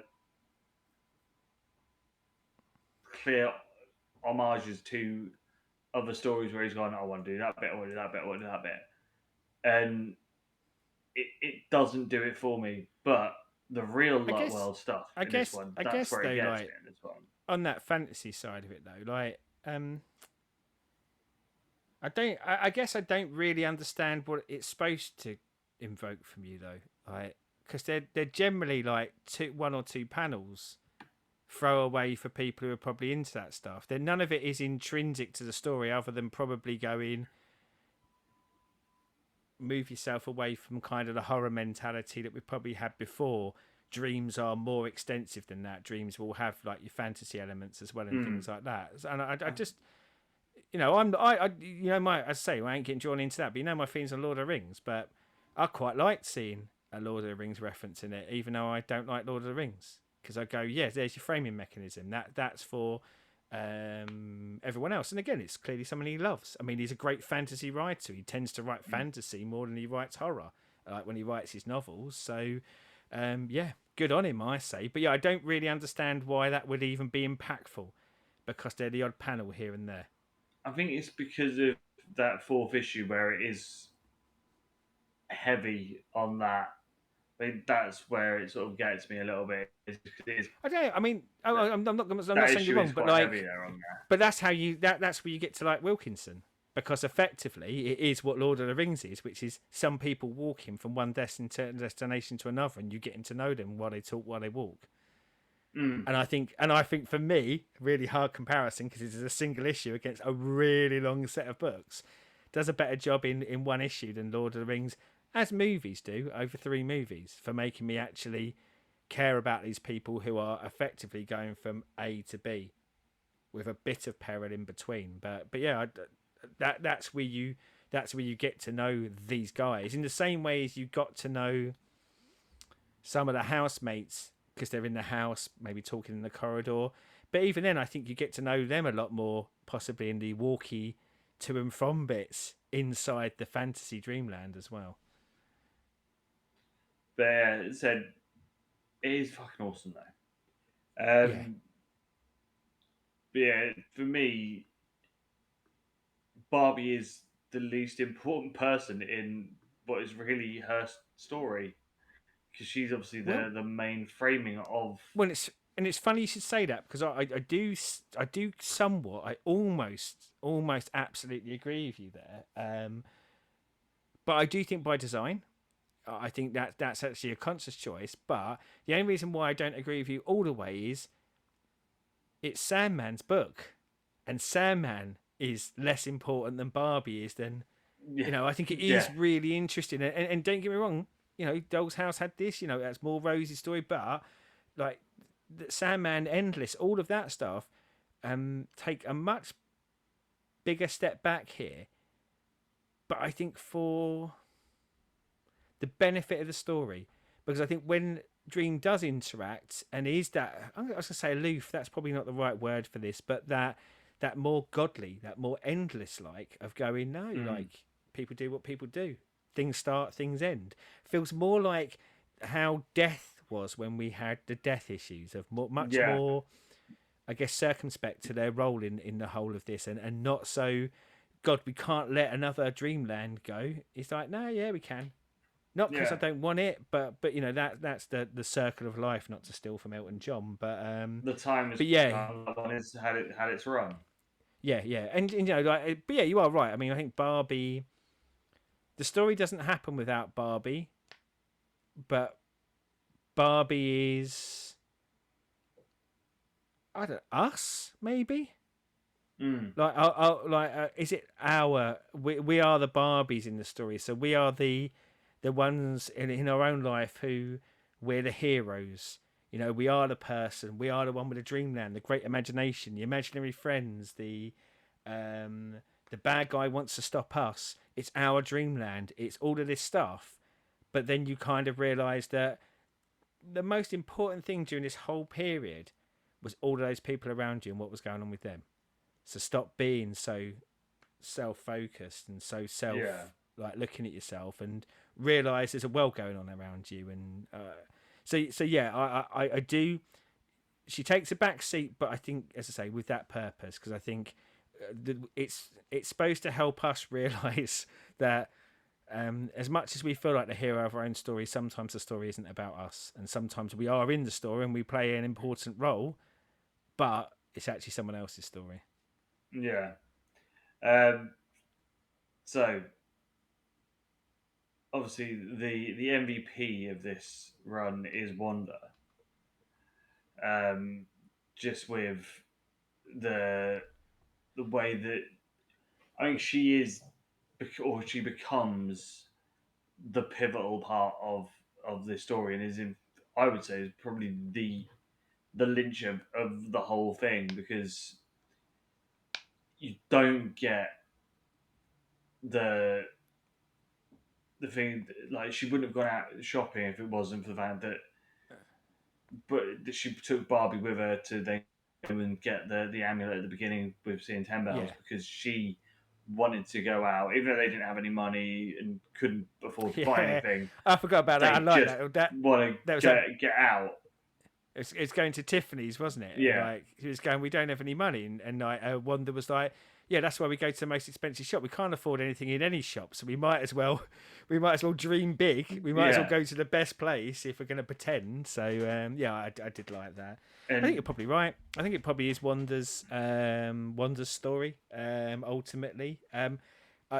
Very very quickly, because I do want to do wonder. I really like Hazel and Foxglove though. For me, like as the absolute standouts, the characters at the end of it that I loved the most. I loved them, and I didn't want to, because I think we might get lost a bit in Wonder. I just wanted to kind of acknowledge and go. And don't get me wrong, I said earlier, yeah, I love Luz, I love Wilkinson, but I love that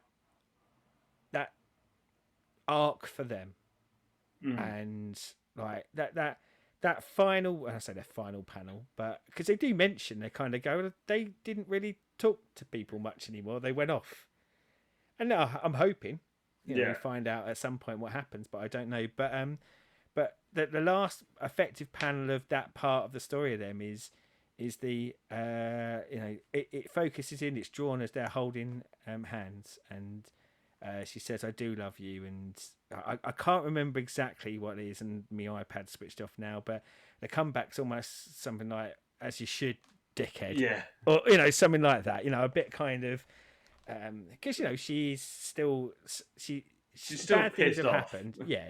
And I loved it. I loved their story. So yeah, I think they did become ultimately the fixation point, and won my heart more than anyone else. But I just wanted to cover that before we kind of go off into Wonder stuff, because I do think you're right. I think this is probably, yeah, Wanda's story. What Wanda is the protagonist, and ultimately the person who makes the or a sacrifice, one of the sacrifices to save someone else. Mm. Um, obviously, there are bits in this where you, because of the gender and stuff with it, that there's those sort of little digs, and I think how it's done is done in such a really good way of, like, with Thessaly and the Moon River bits. It's like there is that thing of, you as being transgender, that there are still going to be certain things that you physically can't do because of chromosomes, but it's Yeah, done in a way of, there's not that sort of hate or malice behind it. It's very matter of fact. Whereas when you then get to the family at the funeral, there is the horrible side and the nastiness of how people deal with people that are transitioning or have transitioned and stuff, and they can't get over the fact of what has happened. But all the way through it, you've got the cast, the main guy, the main lot that are all there, that are all very much so what? You do you. You know, you wander. You, yeah, you wander. Be wander. So this took a few years ago now. There was a bit of uproar about it. There was Twitter. There was a bit of a vocal kind of attack. That's probably the wrong word, but the conversation around this and how it deals with questions around transgender was raised, and I would say not in the most polite way. Criticised quite heavily for its handling at certain points in it, and Neil Gaiman did respond, and I don't have it up here, but I think he very much kind of said no, like not my intent, and and I think probably I, I think sounded genuine in what he was saying, but I think I think there were, and I will be honest, I looked that up afterwards because there were moments where I wasn't sure how I felt about how some of it was worded and how some of it was framed. And I think ultimately, like, you know, the ending is very clear. The ending is very clear on who Wanda is, who Wanda has a right to be, and that the family are horrible for the way that they deal with this. But there were a couple of bits earlier on. The bit around the moon and the gods don't care about what you think you are. You're a man. That I wasn't sure. Like, and again, that's not to have a knock. Like, I really, it's how it hits you. And I was like, oh, I tell you what, if I was in that situation, if that's how my life had gone, I might not like reading that. I might not, because you're effectively taking a stance of, and I don't believe in God, but you're effectively writing in there is that you to some degree you are saying if you've been a man you can't be a woman. See, I read that I read that as if the moon was very much like in the sort of physiological thing of the same way that a trans woman can never bear kids because they don't have a womb. It's very much the sort of physical attributes of the human body, not as a Yeah. you Well, can't be what you want to be by choice. There's certain things that you cannot do because you are not born with the things yeah. that you need to do that thing. And as I say, like, this is the early 90s, so even having the bravery to try to tackle a subject matter like this at this time, like, absolute hats off. And in no way am I saying any of this to try and incite, but you know, you can only speak about how it hits you.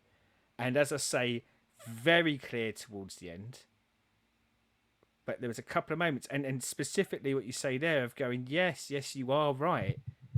There are fundamentally some things, scientifically, let's say biologically, but what also is the rallying cry for lots of people is, well, it's stupid, isn't it? You can't be a filling man or woman, depending on which way you're going, because physiologically you can't never be that person.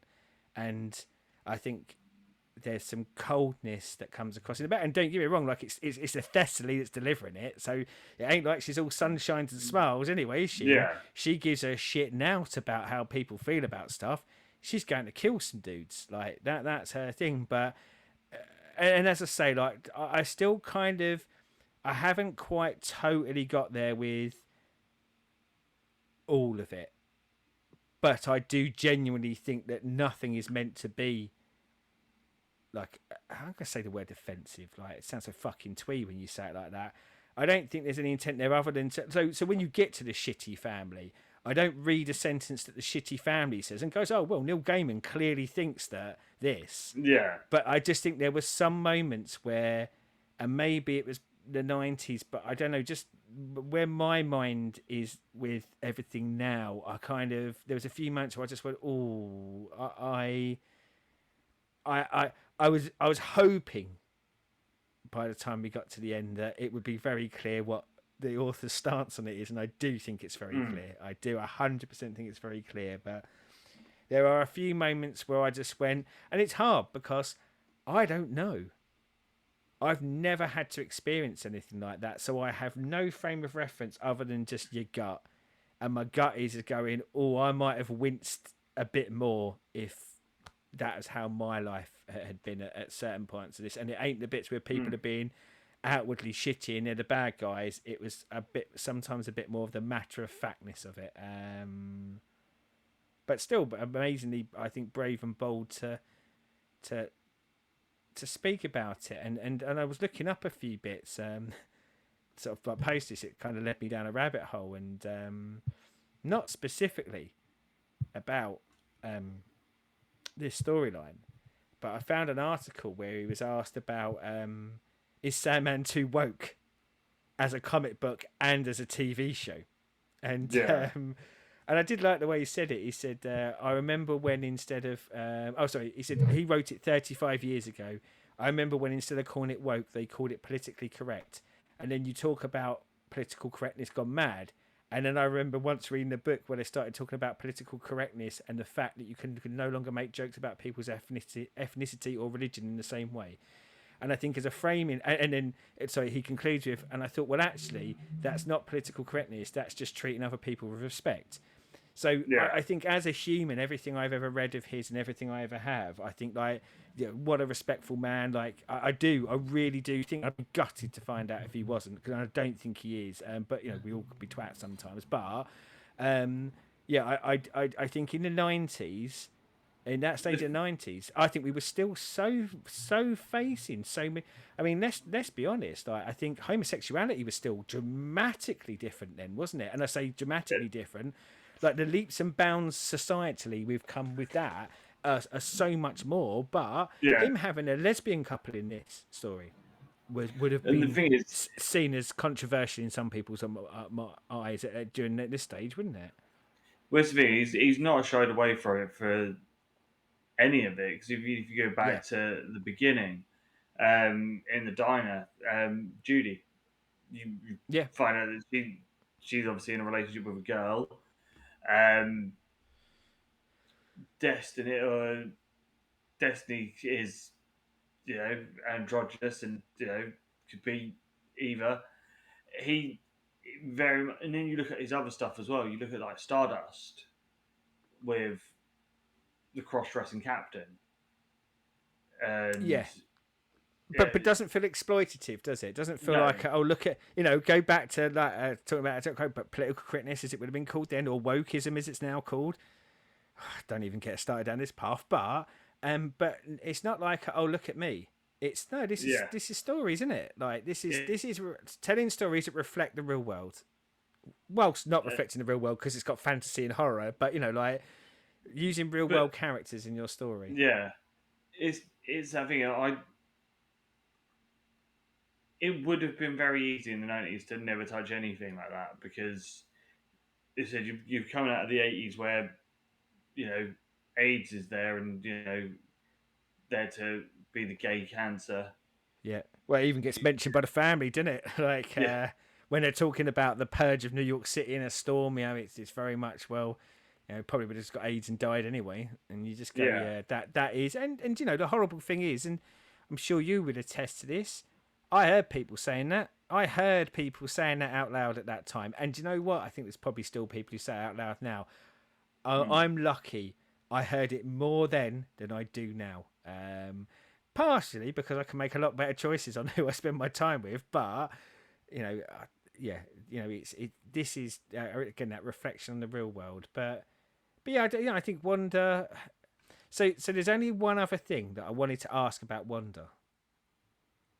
Is Wanda's name and it threw me, and I haven't quite passed it yet. What is Wanda's non-Wanda name, Alvin. and what's Wanda's surname? I It's can't actually Man. remember. It's Man. So her name is A Man. Hmm. And I think like there's like, and again, I'm not, that kind of didn't spook me. I don't think there's a hidden message there of going, a man, he's a man. Yeah. I think it was like almost that bit of that comic book on the nose going, for someone who is called a man, they're not a man. Like Yeah. that wasn't their destiny or their path or what they should have been. But yeah, I don't know, when I first twigged that, and it was when I was going through my like some of the language in here, and I just kind of, I think I just like saw it and I just went, hey man, I don't know.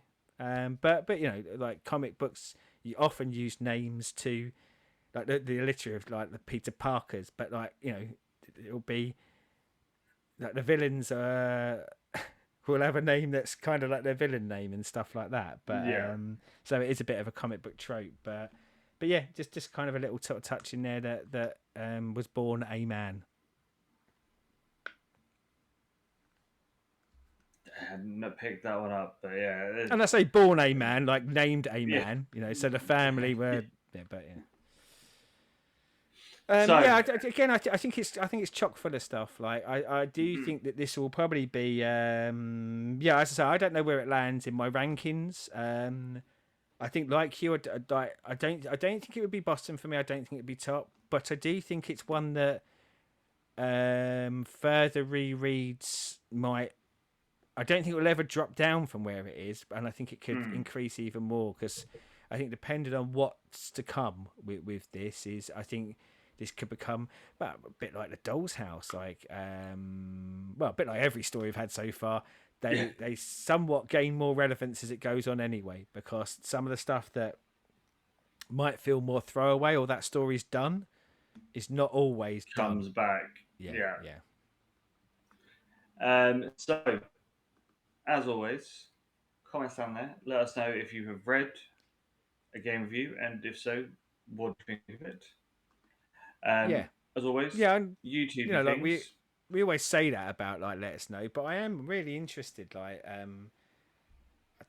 you know, it's kind of great sort of talking through with you, but I mean, we're reading it now. I think that's one of the things I'd love to hear from some people who read it in the 90s, to see like kind of, and again, if you can remember back to the 90s, I struggle some of the time, but what your experience of it was back then. Like, did it, I can only imagine that this was pretty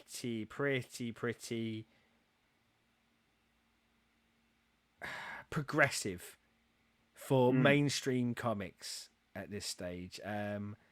But that might just be my bad memory. But yeah, if you read it at that time, how did it? How did it strike for you? What?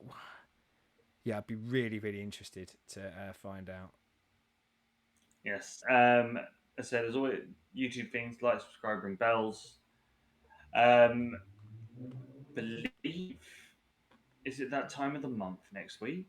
I think it probably is. You know. However, I'm pregnant, so just joking. Just putting a bit of a Sandman game with you, joking. Yeah, I think it is. I think we'll be doing solicits. So everyone, get your scorecards out for Chris picking only comic books that have someone with a sword. Violence, goths, goth things as well. Also, like bonus points for spotting the one that I'll berate him most for in the solicits before he picks it, and the one that when he reads it, he'll realise how dog it was, and he should have realised it before he picked it. So, as always, thank you very much for watching, and until next time, and hopefully a little bit less sweaty, goodbye.